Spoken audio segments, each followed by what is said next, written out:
Okay guys, welcome to another Friday Waffle. Now I know I said I wasn't going to make Friday Waffles, and I haven't actually not made one yet, but I was talking to somebody last night about it, and what I was saying was it's funny how, excuse me, with anything in life, whether it's making YouTube videos, whether it's running, whether it's a job, whatever, relationships, anything, they all have their ups and downs.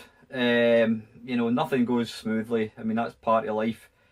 And sometimes with the best will in the world, you will say something which you fully intend to do, but when it actually comes to it, you don't actually do it. But I think the reason I was going to give up the Friday Waffle was because I had little to talk about, and I just wasn't feeling it. I was I don't know, I was a bit pissed off about a few things, nothing in particular. But a week later, I was back in it, so here we go. I am actually recording this a wee bit early once again because I'm actually out to, well, when you're watching this, I am actually out. It's my Christmas. Me and a couple of mates and my wife and my mate's wives. We go out for a Christmas night out thing, so we've got that tomorrow night. So what have I been doing? What have I been doing gaming wise? Have I been playing anything? What have I been doing?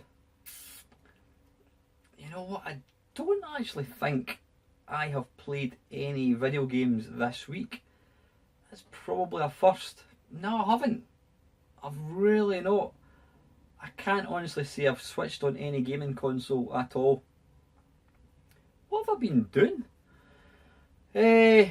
I've been getting right back into my running. In fact, I may as well mention it.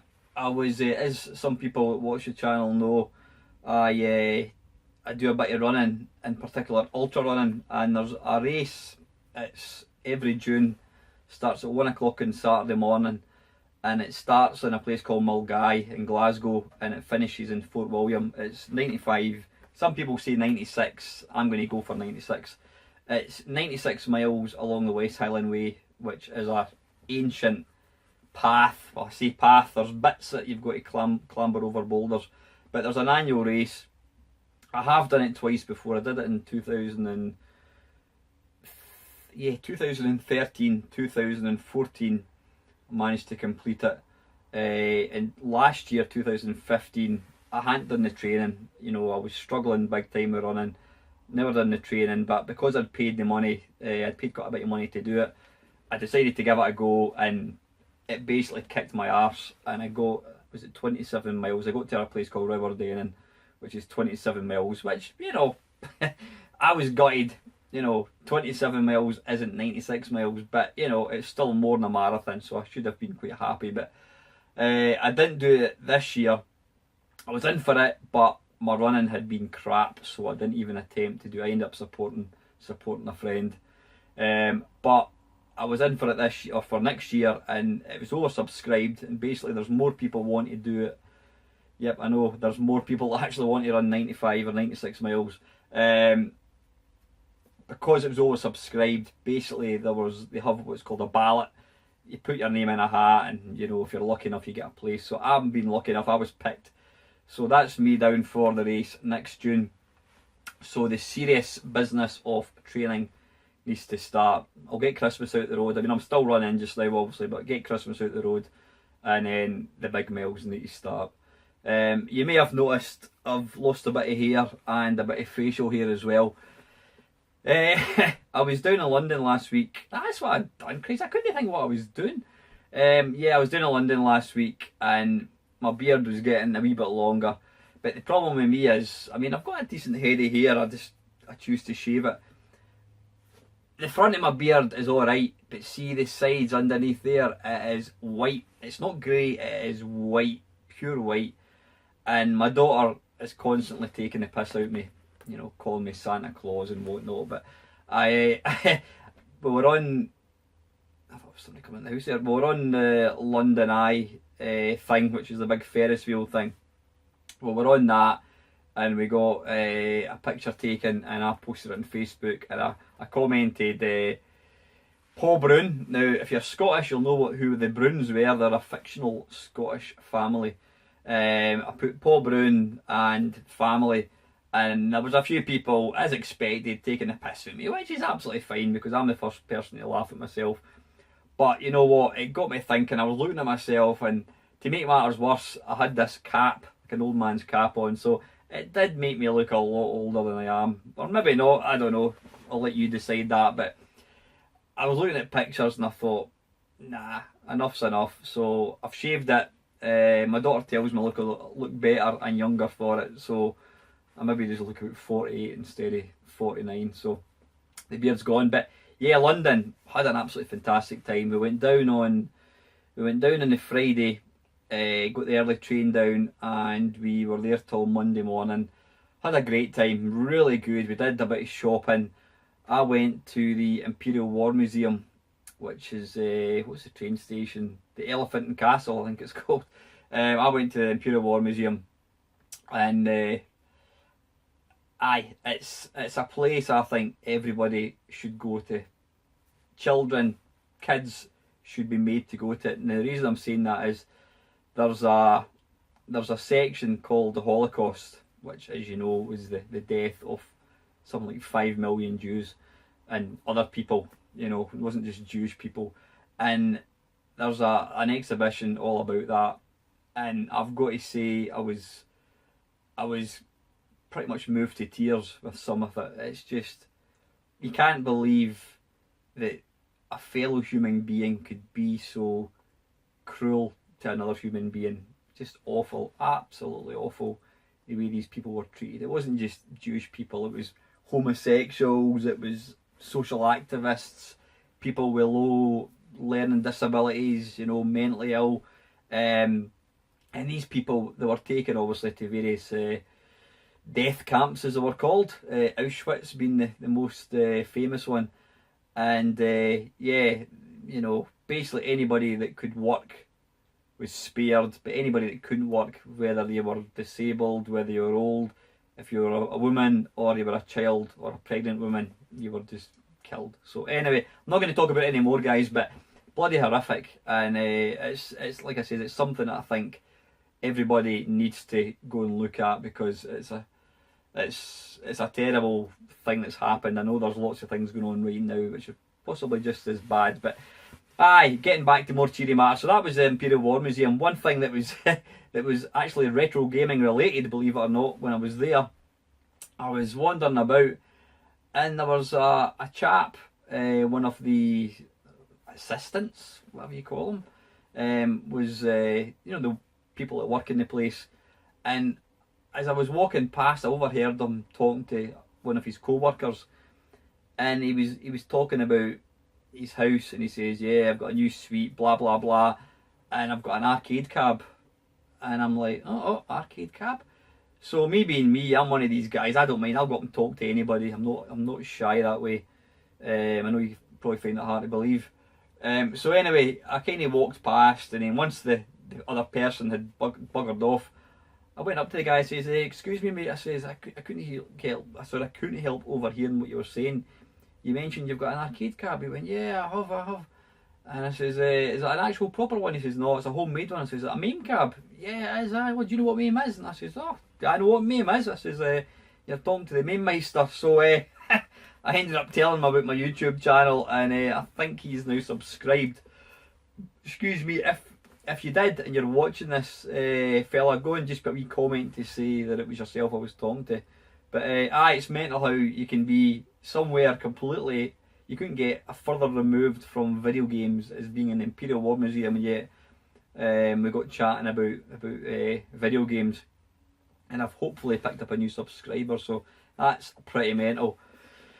So yeah, I was there on the Friday, went into Piccadilly Circus on the Friday night, really busy, went into the M&M, not the wrapper, the sweets, the M&M shop, and I have never ever been in a busier shop in all my life. You had to queue to get in, and it was literally, you were jam-packed.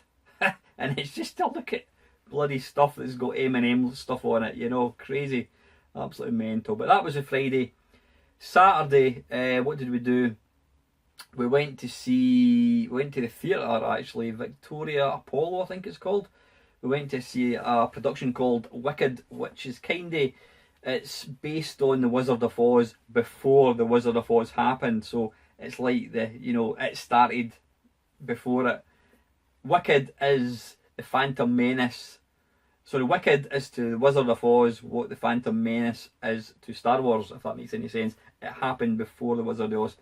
But we actually ended up in the second row, so we were literally 6 feet away from the stage, and it was amazing. I mean, I wouldn't say I'm a big live theatre fan, but it's hard to not be impressed when you see these people, especially when you look at stuff like X Factor and all that bollocks, and manufactured music, where they're not even singing. When you see people for real singing with virtually no music, it's quite incredible. So that was really good. We were there, we were there for a few hours on Saturday afternoon. Saturday we didn't do very much after that. Sunday, what did we do? We went to the London Eye, which I've just mentioned. Was I impressed with it? Yeah, I mean, I suppose from an engineering point of view, it's very, very impressive. I found it all a bit boring, to be honest with you. Yeah, you're up really high and you've got great views over London. I don't know what I was expecting. I mean, all it is you're on a big Ferris wheel going very slow. So you've got about, I don't know, maybe 20 minutes in this thing taking photographs. But it's like all these things, when you go somewhere with beautiful scenery, when you actually look at photos that you've taken, they don't do it justice. And it's the same taking photographs in London Eye. I was looking at the photos yesterday, I think it was, and yeah, they don't look that impressive. But it's worth a visit. It is definitely worth a visit. Then the next, after that, we walked about 500 yards to a thing called the London Dungeon. It's kind of a living museum of the past, but it's all based on gory stuff back in 200, 300, 400 years ago. My daughter loves them. I mean, we've been to one in Blackpool. I've never been to one in Edinburgh, which I need to actually rectify. Been to one in Blackpool twice, I think, and we went to the one in London. Pretty good. I mean, I would say it's pretty good value for money. You get you get a ride in a sort of a boat, in sort of Jack the Ripper type London, and then you get to go in what else is it? You get to witness a sort of an operation and stuff like that. It's all there's actors or students obviously dressed up as students dressed up as people of the period. Definitely worth a visit. Good fun. If you don't like jump scares, then you might not enjoy it. My daughter's already told me that the next time we go to Florida, which might be a few years away, she wants to do this thing called Halloween Nights, and it's basically you get taken through like the house in Halloween and whatnot. You go through like sets of horror films, but you actually get people coming at you with knives and things like that. I mean, I don't think they're allowed to touch you, obviously, but that sounds to me absolutely terrifying. But she's determined we do that next time we're there. So after that London Dungeon, what did we do? We went to Madden Tussauds, which is pretty good. I've got to say, I mean, I've been to Madden Tussauds before. I went to the one in Blackpool, which it's got to be the worst wax museum I've ever seen. I think it was Madame Tussauds is obviously the lady who first came up with it, but I think it's her nephew, is it Louis Tussauds? He came up with his own version in Blackpool, and they're bloody diabolical. They're really diabolical. Fortunately, I think it's now been taken over by Madame Tussauds, so the one in Blackpool's might be pretty good again, but really good. It's what I find most impressive, or not impressive, most interesting about being at these things is I'm not the tallest person in the world, but you realise how small some of these actors are. I mean, obviously Tom Cruise isn't the tallest. Leonardo DiCaprio is not the tallest. People like that. Arnold Schwarzenegger's pretty tall. He's pretty tall, as is Usain Bolt as well. But yeah, that was really good. And then you had to pay it was a bit cheeky. You had to pay a wee bit extra. Was it £3 for the Star Wars experience? I did put up some photos on my Facebook. So if you're on Facebook, you can see that. You know, various scenes for Star Wars, Jabba the Hutt with Princess Leia, and what's the guy with the double bloody lightsaber thing, can't remember his name, Darth Maul it is, him and Liam Neeson and Ewan McGregor fighting as well, but that's good. And then there's a bit where you can actually sit in the Millennium Falcon with Chewbacca. It's pretty impressive, but I've got to say the models of Star Wars look really, really good. Super realistic. You know, you could easily be forgiven thinking it's actually the proper actors.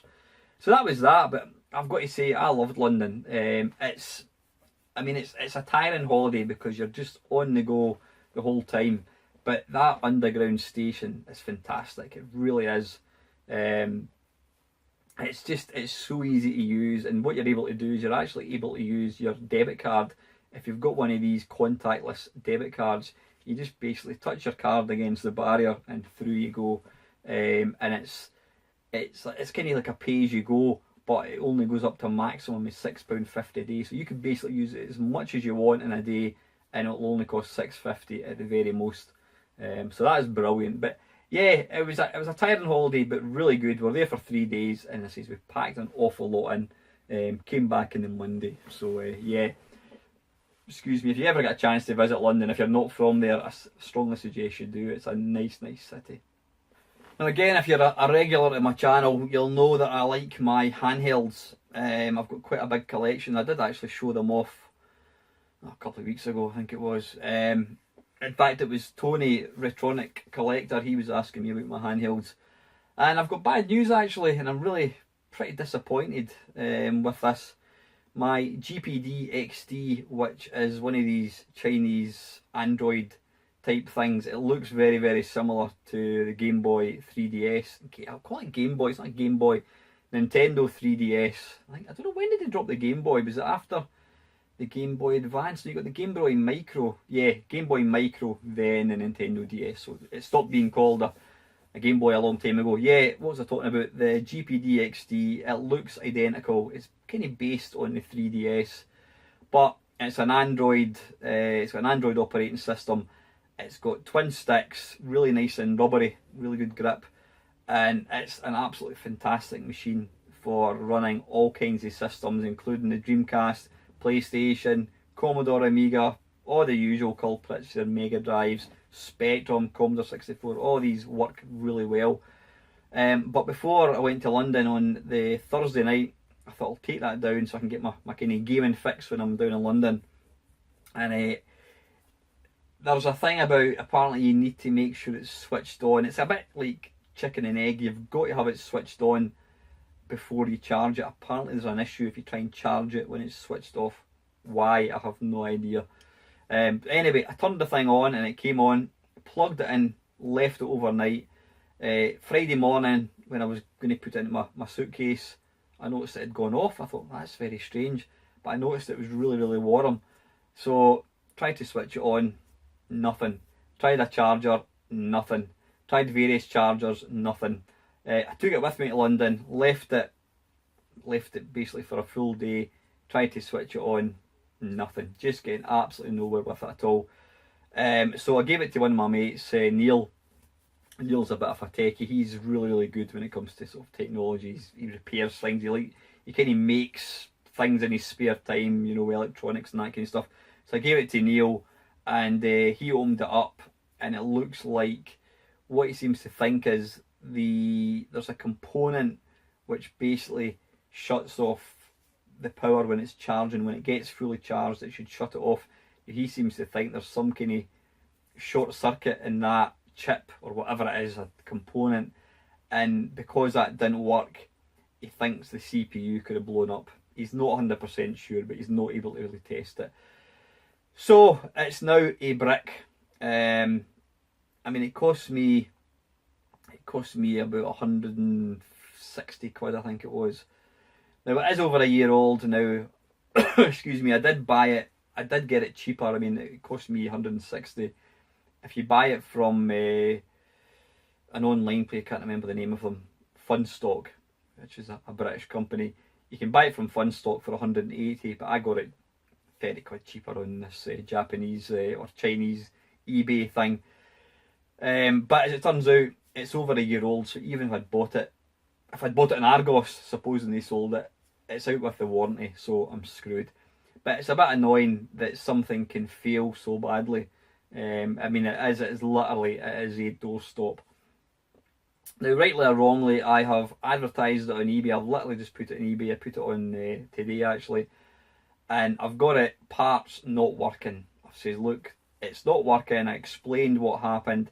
I says, you know, don't come running to me when you can't get it working. I says, I can't get it working. So it is being sold as broken, you know, and there won't be any returns. So if I can recoup, I mean, apparently the screen itself is about 30 quid. So if I can recoup maybe, I don't know, 40, 50 quid, I wouldn't say I'll be happy, but it'll be slight compensation.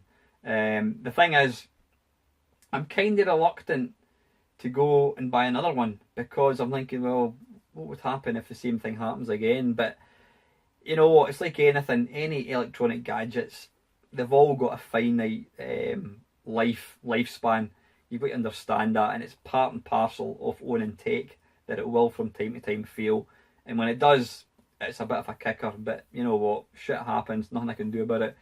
So what I'm planning to do is I've got it up for sale on eBay. I said I've got it as an auction. See, starting price 99 pence. So we'll see what happens. I'm probably going to be getting some money for my Christmas, and then I've got some money. I'm getting some money from my mate for something that I bought off him, which I'm handing back. So I should hopefully have, I don't know, maybe about 100 quid to put towards a new one. I mean, the one I had was a 32 gig model. You don't need that because I think it takes up to 128 gig of an SD card. So I'm just going to buy myself a 16 gig one. I'll probably buy it from Fun Stock, I think, just because I'm going to have that year's guarantee. You buy it from China, you know, trying to return something to China is just a bit, you know, it's almost impossible. So yeah, bit shitty. I mean, I actually emailed GPD because when I done a video for it, well, it was just over a year ago, and the guys from GPD actually commented on the video saying thanks very much for doing a nice video, and quite a few people had actually told me that they'd bought one on the basis of my review. Yep, so I emailed GPD, and I explained, I says, look, I bought this. I says, I was one of the first people to buy the GPD.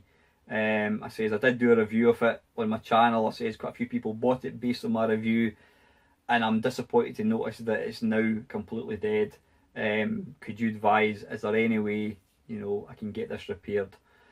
Kind of hoping that they're going to go, oh, wait a minute, this guy, can he help this out? We'll maybe give him a free GPD. Unlikely, I'm sure it won't happen. But you know what, if you don't ask.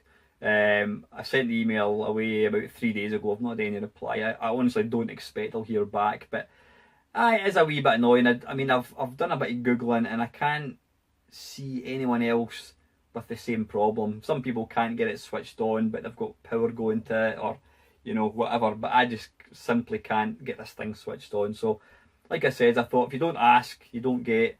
I'll see if they reply to it. But I've got it on eBay anyway, starting price 99 pence. So if you want to buy yourself a broken GPD-XD, I'm your man. Just let me know. But aye, that is that.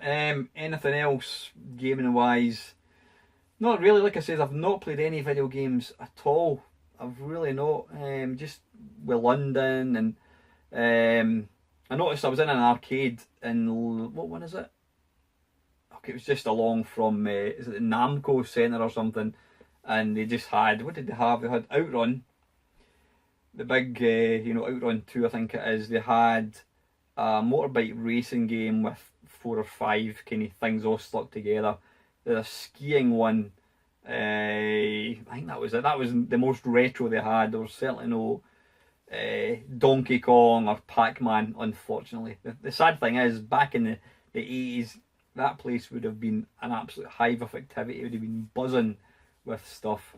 Another thing which I'm going to mention now, and I'm delighted to say, I did actually try and get a video out and I kind of never got around to it. But I meant to apologise, guys. You'll probably see I haven't done very much in the way of videos this week.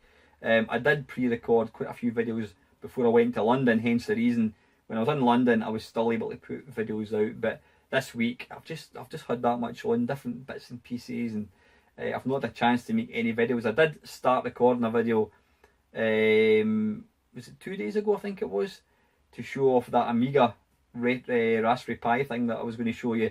I started recording it and it started fucking up basically, and I ended up, I threw my toys out the pram and gave up, and I just deleted what I'd already recorded.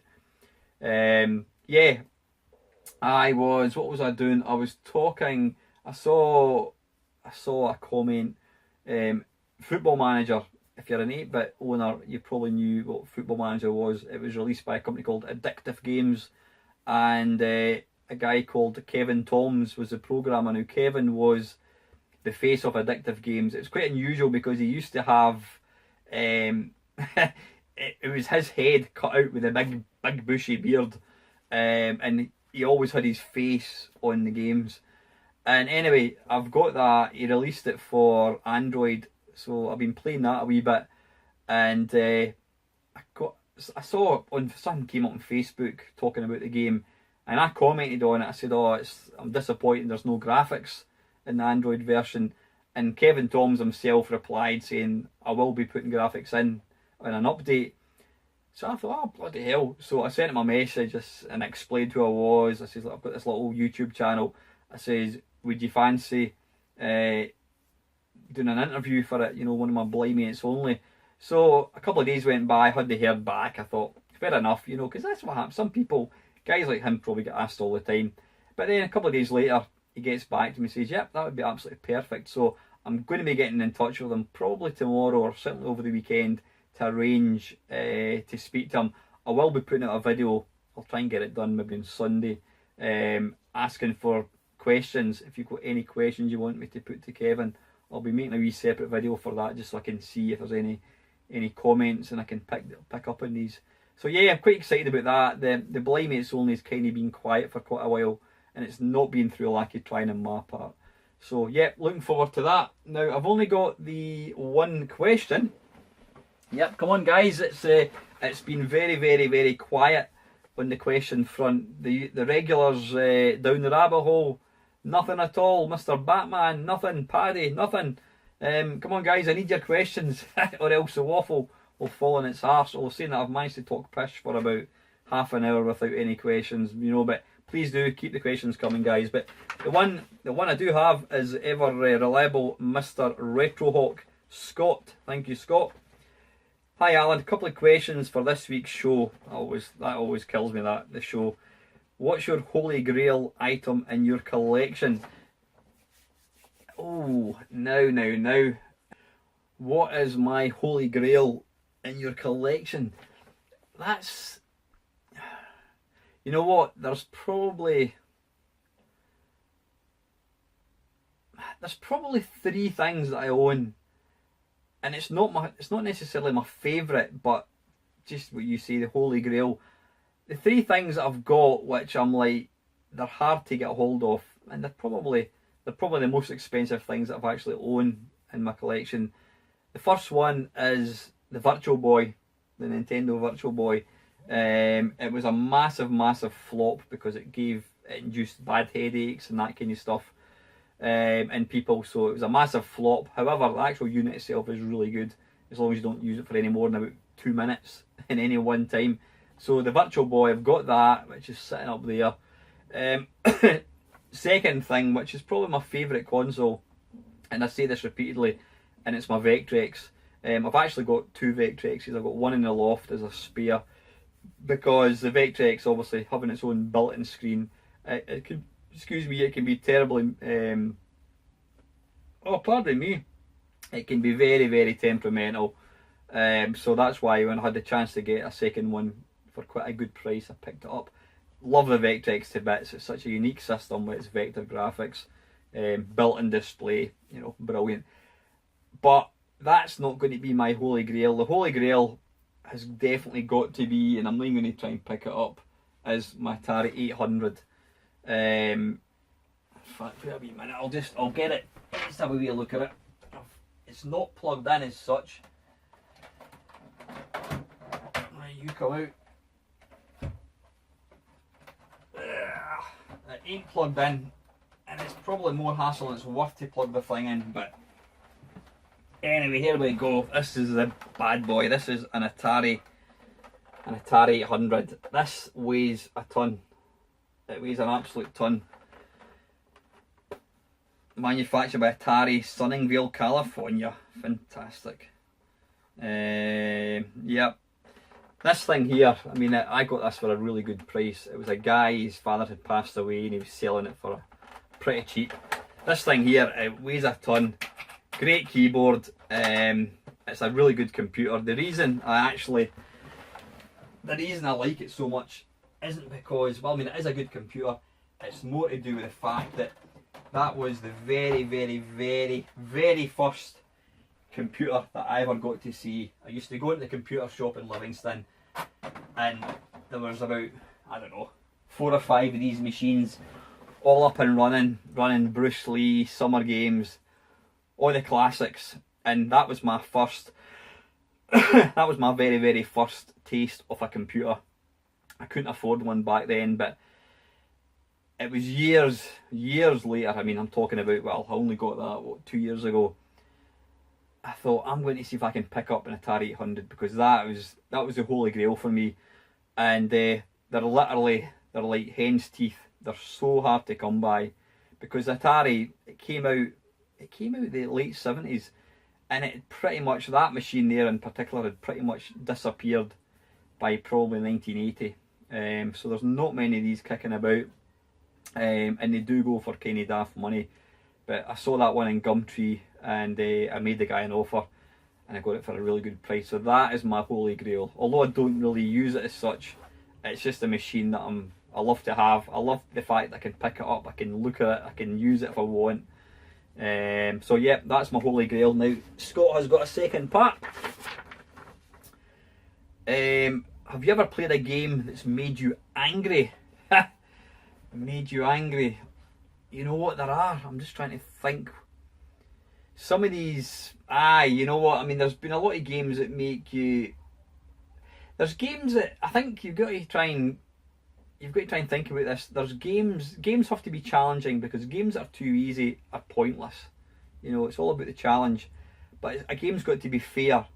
And games that I don't like, and I do get angry, is when you die for no reason. Some games, they're really unfair. I mean, like the bug in Jet Set Willy, things like that, you've got no control over, that's unfair.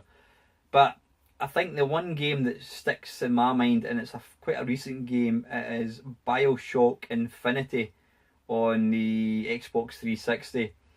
It's the very, very, very last level, and you're on this balloon, and there's this kind of base thing that's getting attacked by all these other balloons. The balloons land, and all these baddies jump off and attack you, and you've basically got to try and keep these guys at bay and wipe them out to protect this kind of base thing. And it's the last level, and I can literally play it for about 20 minutes, then I die. So I start it again, and I play it for 20 minutes, then I die, and you're getting the picture. Now, I know that's down to lack of skill. That's not, in the case of that particular game, that is not, it's not a flawed game. I do think it's a bit unfair to allow you to play at such high intensity for such a long time, then die, and then you've got to do it all over again. So the fact that I've got to constantly, it takes me 20 minutes to get to the point that I'll probably die, and it's reached the point now that I simply won't play it. But yeah, there's been games over the years. I can't think of any games offhand. Games that are just ridiculously hard. You know, they've obviously never been play tested. But that one particular game is one that I've probably completed like 97.9% of it. But because of that, I simply can't be arsed playing it. So yeah, that's my game. So anyway, thank you very much, Scott. Listen, before I go, guys, I did have a competition for my 1,000 subscriber special, and what I did was I played 3 games of Berserk on my MAME cab, and I asked people to try and basically come up with the total score of 3 games. Now, there was only actually 3 people submitted scores.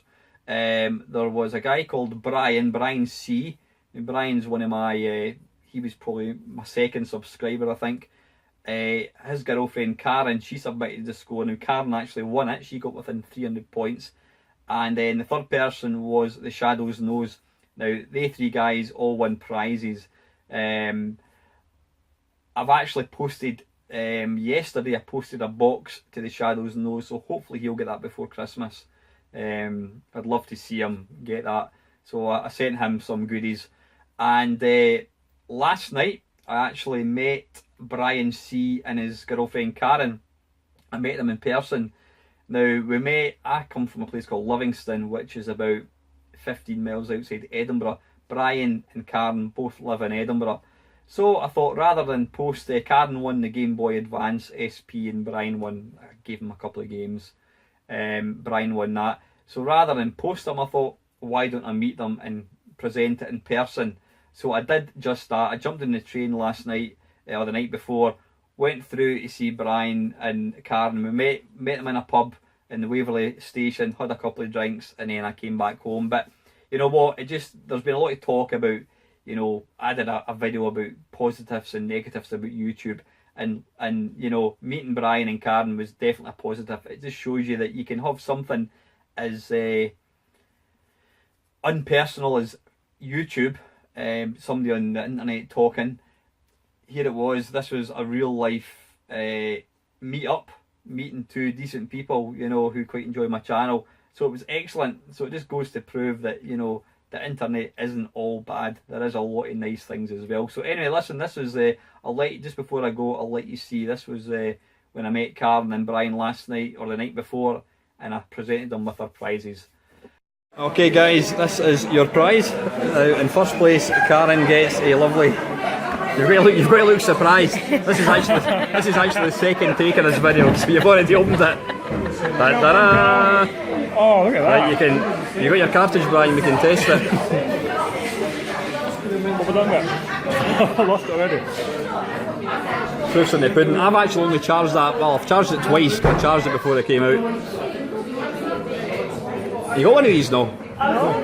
It's a really good console, actually. Turn it on. Come on. Switch that up. Excuse me. You got games on it, I take it? 170 games. Excellent. Right, anyway, we don't want to do a look at, we've already looked at that. And in second place, because you already had, you didn't have an Xbox. Hopefully you've maybe not got one. Hopefully you've maybe not got one of them. Well, I certainly haven't got this one. That is a fantastic game. It's like the sequel to Ghosts and Goblins. So. Cheers, Alan. That's very good. Lovely. No worries. Enjoy, guys. Cheers.